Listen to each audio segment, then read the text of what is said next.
Alright, this is a video of the ACK Andrew Clifford knives, which I'm going to end up changing that name. But anyway, this is a knife I made. I'm Andrew Clifford, by the way. Similar to the Rambo First Blood. I don't like that two-tone scheme at all. So I have done it upon request to people's knives, as well as the ACK Slide 2 that a few people have ordered from me, but I can't stand it. Anyway, I'm doing this video because I thought that people had emailed me several different places on my website, my Facebook like page, as well as the eBay listing and Instagram, because it's on all of them, letting people know that I was going to sell it. I have people that ask me all the time, do you make the Rambo First Blood survival knife? And I tell people I don't, because I don't like to actually make this knife. I know that sounds kind of ridiculous, I guess, to some or whatever, but there are so many troublemakers that like to, and there's really no other way to put that, that like to chase these makers that make these knives. And you know, I've never had any problems with customers or anything until I made these knives, these hollow handle First Blood style and ACK Slide 2. When I started making those, the Slide 2, my version of it, I started getting problems left and right, and primarily with there was two other knife makers. I'm going to leave those guys nameless, but one of them I will mention his company. Well, you know what? Maybe I won't. But basically what it boiled down to was who made the best First Blood knife. I never claimed to make them exactly like Jimmy Lyle. And to be honest, all Jimmy Lyle's knives, the ones he originally made, were different. There was signs that they were, you know, handmade. And I think that people kind of tend to forget that.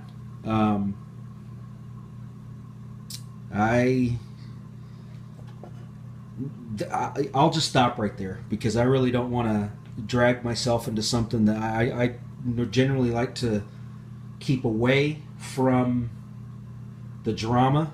Lately I've been getting dragged into it, and I really don't want to. I kind of got my own with several buyers that have dragged my name through the mud, all due to their knives being late, but they didn't quite understand that my wife went through breast cancer treatment. She was diagnosed with HER2 positive, I believe it was stage 2 breast cancer. Between stage 2 and stage 3, in fact, they didn't even give it a stage, because they thought, well, you know, it's early on, it's treatable, you're young, so let's just leave it at that and we'll go through here. She went through a whole year of treatment, and during that time it was rough for us. Anybody that's gone through watching somebody go through cancer treatment or has lost somebody due to cancer, you know exactly where I'm coming from. Or if you may not necessarily know anyone that's gone through it, but you read their stories, and it's heartbreaking to watch somebody you love go through that. So, you know, I had my own thing there. I had to get through, take care of my family first and foremost, and I am not in any way, shape, or form. I would do it over again. Family always comes first. So anyway, here's let's get back to the knife. This is the sheath. It's thick. People ask, why are they so thick? Well, they're thick. They're thick because I like my sheaths, my knives to drop in my sheaths. Not just the knives I make, but the knives I own and the sheaths that go with them. I oftentimes replace them if I have the chance. I'll make my own for some of my knives, but I don't like a sheath that fits tight. One that you kind of got to fight with to get the knife out.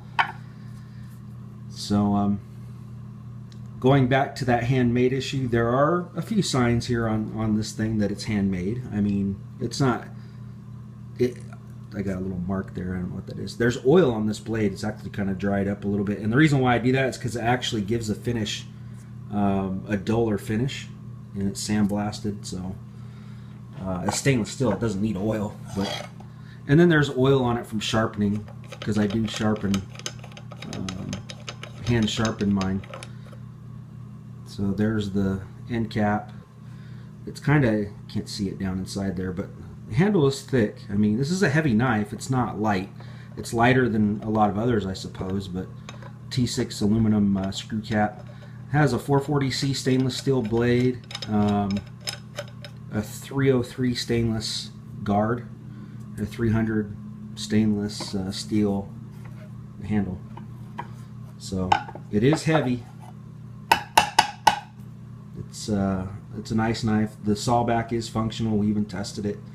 I have a guy, one of the guys that complains, and I'm not going to say his name, but one of the guys that's been complaining continuously for the past 16 months about getting his knife laced, and it was an eBay purchase. I sent it to the wrong buyer. I sent it to a website buyer instead of the eBay buyer by mistake. Took full responsibility for it, explained it to him. He still wanted to hammer me online, and it's all good. I mean, you can't please everybody, and not everybody's willing to be pleased. So, with that being said, I'll kind of leave it at that. This is, everything here is pretty much, it's hand cut. I mean, I hand cut the blade. I use templates to try to keep them pretty much close to, you know, specs that each one of my knives that I make to the same specs, not to the specs of any other maker's knives or anything like that. I don't die cut these. I actually cut these out, the leather pieces, by hand. And I got several different pouches I use. I use the Easy Lap sharpener pouch, and I use the small 1-inch wide by 3-inch sharpeners. This here I put on because, and it's a little wider and bigger, and the top here is wider due to the fact that I wanted to be able to put things in there. I know people have said, well, it looks like another, like you sewed a folding knife sheath on there. No, I didn't. I made this by hand to the specs I wanted because I wanted to be able to put a sharpener inside there and a folding knife, a small folding knife, and maybe some other contents was my original thinking. And I just kind of rolled with that, even though I'm not going to keep this knife for myself. I'm selling it on eBay. There's enough room in the back of this. Sorry, I'm trying to hold my phone and do this at the same time, but I don't know if you can see how far. I'm in my kitchen, by the way, because the shop is dirty and I got the lighting tore up. I lost my lights.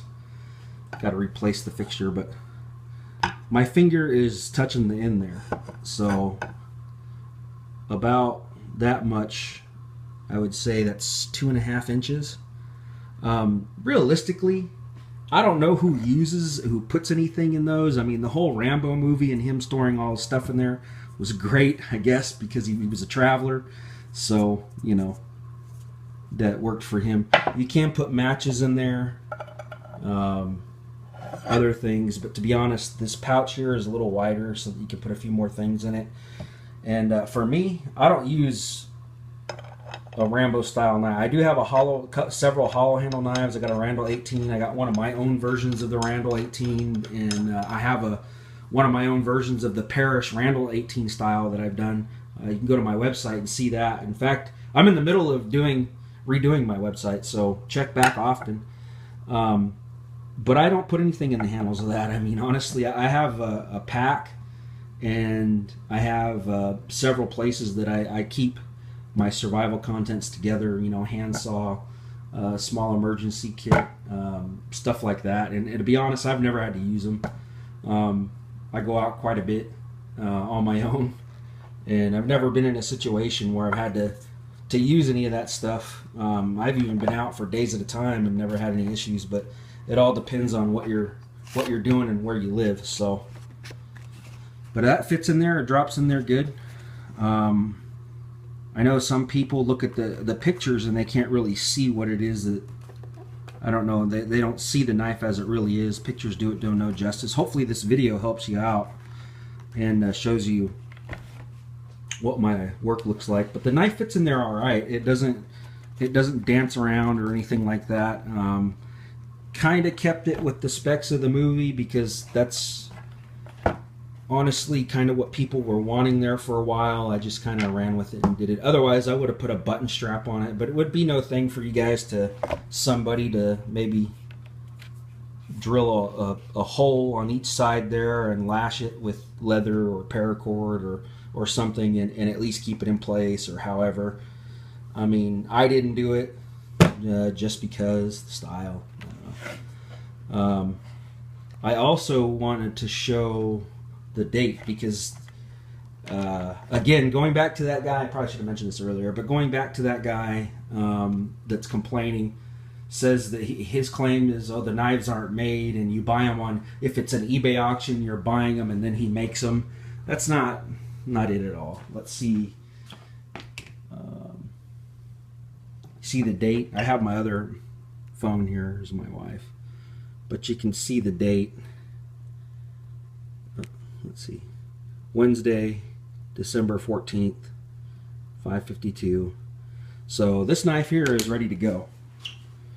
It is completely ready to package up and be sent to you. One more thing on the sheaths, those are actually, this here is all done by hand. I do that by hand. I don't use a sewing machine. And how you can tell it's done by hand, look at the back. You see at the back they're not very, how I punch them isn't very straight. I mean, I'd like it to be straight because it looks nice just like the front, but I use leather channeling for threads, and it's an edger, and I put the groove in there, and then I use my spacer. I have a spacer tool that tells me how far these need to be apart before I punch them. So, and I'll have a video coming up soon about how I make my sheaths, because I always get questions. I get more questions about my sheaths than I do my knives, because the knives are a little more self-explanatory. I mean, people kind of know how to do that, but when it comes to leather sheaths, I mean, and leather work, there is a lot of videos out there, but people just kind of want to know how I do things. So I'll help people out with doing that. And I haven't, to be honest, I haven't had a whole lot of time. And the way I kind of looked at how-to videos, I pretty much didn't like doing how-to, because it kind of slowed me down and this and that. But you know, I'm changing the way I do things. My videos, before I actually deleted my old YouTube account, I had 120,000 hits, 300,000 hits. The reason why I deleted that was because I couldn't monetize anything due to the fact that it was running off of my website email address. And no matter how many times I spoke with the people at Google and YouTube, there was no way to change my address, or at least they told me there wasn't, to change my email account over and get rid of my old email address and put it on a Gmail address. Or they told me that one simple way to do it would be to start all over and start a new eBay account. I'm like, oh man, all those likes and everything and all that stuff lost. And you know, people had shared the videos. So I left it up for a while. I let people know, well, I'm going to change it. I'm going to get a new YouTube account, and I have a new one, but it doesn't have a whole lot of play because all those videos that I had erased over time. I don't even know. I think my computer crashed and I didn't have any of them, so I thought, well, you know what, I'll just completely start over. So anyway, without getting too far into all that, back to this knife. This is how it looks. It's nice. It is on YouTube and it's on eBay now. Hopefully I can get this video up. And since I'm running out of shit to talk about, let's sign off there. I'll talk to you guys again. Be sure to like, share, follow, all that good stuff.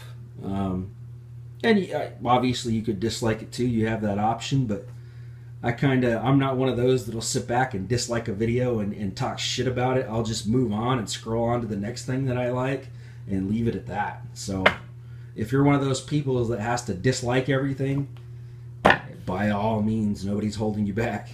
Have a good day, everybody.